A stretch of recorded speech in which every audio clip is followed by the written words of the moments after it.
येवलूज इथल्या श्री विठ्ठल सहकारी सेवा संस्थेच्या सन 2019 मधील 9 तर 2024 मधील 5 सभासदांना कर्जमाफीचा लाभच मिळाला नसल्यानं शेतकरी अडचणीत आले आहेत।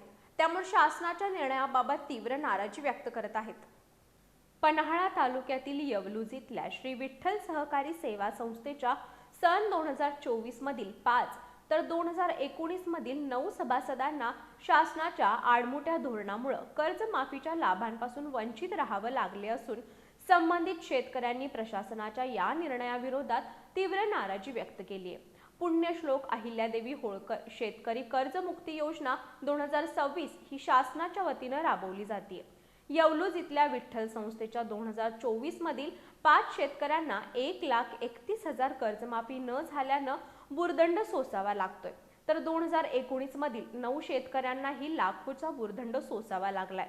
शासनाच्या आडमुठ्या धोरणामुळे येवलूज इथल्या सुमारे 14 शेतकऱ्यांना कर्जमाफीपासून वंचित राहावं लागतंय।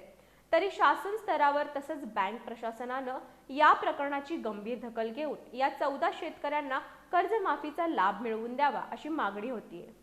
सन 2020 पासून 2025 पासून थकबाकी आहे आणि ह्या 5 सभासदांचं काय झालंय, 25 ला थकबाकी, 30/9/25 रोजी थकबाकी असून सुद्धा त्या सभासदांना आता 31/3च्या यादीत त्यांना लाभ होत नाही।